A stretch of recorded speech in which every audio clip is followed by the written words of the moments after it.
everybody and welcome back to another Friday Reviews video, and today I'm going to be talking about the newest Woody Allen film, Irrational Man. Now this one is definitely an interesting one to talk about because it's kind of one of the movies that's going to be hard to review simply because the main draw to the movie, if I tell you, it would be kind of a spoiler and it wouldn't come as much of a surprise, so it's kind of a very different movie. I was very surprised watching this one. I really enjoyed Woody Allen's films. I've mostly only seen his recent ones. Midnight in Paris is definitely my favourite. I also enjoyed Blue Jasmine and Magic in the Moonlight. So as soon as I saw that this one came out, I was like, yes, I will pick it up. Now, Joaquin Phoenix isn't one of my favourite people that I can give or take him. I was a bit like, hesitant that he was in it. And the concept itself of the film didn't sound that interesting to me, but I also really love Emma Stone, and of course she was also in Magic in the Moonlight. But basically, from the back kind of here, it kind of tells you about this man here is called Abe, who's obviously played by Joaquin Phoenix, and he moves to this town to become a professor, and he's kind of like the new professor in town, and Emma Stone's one of his students, and he kind of ends up having this thing going on with Emma Stone and also one of the other teachers. And that's kind of what it says on the back here. But it kind of tells you, like, you know, Abe is this strange, tortured man, and he is just a very, very interesting character. I feel like him as a character is very interesting, and I loved the character study that they did of him in this film. But yeah, it takes this turn, which I wasn't expecting, and I feel like you should go in just not knowing too much about this movie, just maybe read the back, and I don't even know if I've read the whole back, I'm wondering what, no, it says, you know, a chain of events, you know, and that's all really you should know. I haven't seen the trailer, so I'm hoping that the trailer does not give any kind of elements away that I was surprised with. So anyway, with going into this not knowing too much and just knowing that I wanted to watch it because it was the new Woody Allen film, because, you know, I think his writing and directing is great. I've really just kind of gotten into some of his movies lately. I definitely need to go back and watch older films of his. But anyway, I just picked it up, watched it the day I picked it up. And then I found it just kind of so interesting and strange, but dark.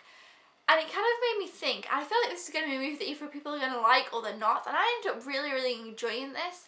And again, it's one of those movies that I can't place my finger on how I can tell you that I did, but it was so interesting, especially the character of Abe and the things that kind of he goes through, and Emma Stone looking at him from a certain point of view.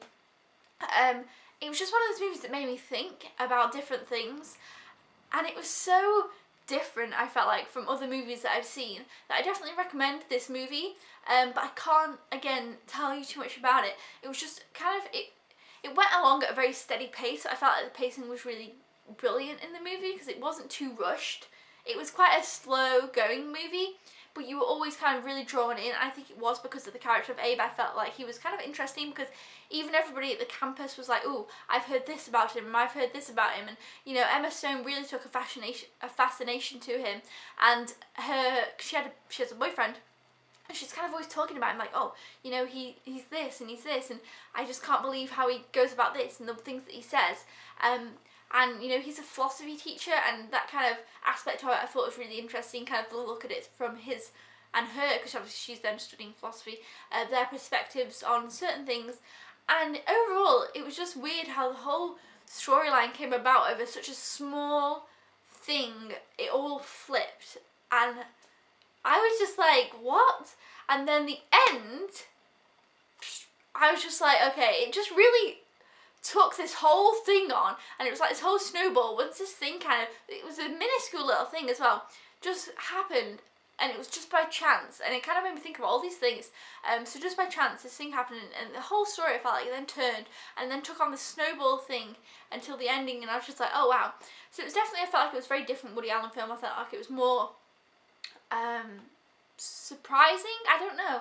But overall, I really enjoyed it. I gave it 4.5 stars. I feel like I said, it's a film that I feel like people will enjoy or won't, but I enjoyed it. It stuck with me. It's still in my mind. I watched it about a week and a half ago. It was not, well, nearly 2 weeks ago, to be honest. It was not this last Monday, but the Monday before. So, you know, I watched it quite a while ago, and it's definitely stuck with me, and I want to watch this movie again.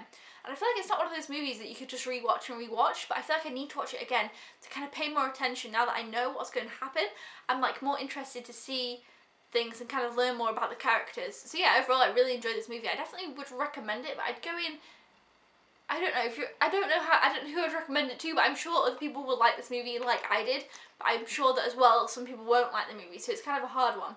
But I enjoyed it. If you kind of have any interest in it at all, I would definitely recommend picking it up. If you've enjoyed Woody Allen's other films, I would pick it up. It's definitely, I feel like it's darker than some of his other films, so that's kind of the thing. Maybe more along the lines of Blue Jasmine.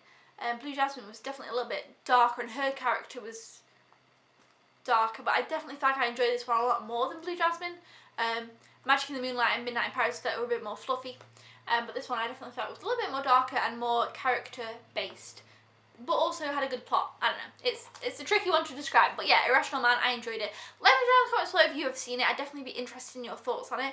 Thumbs up if you enjoy Friday reviews, and I'll see you guys then. Thank you for watching. Goodbye.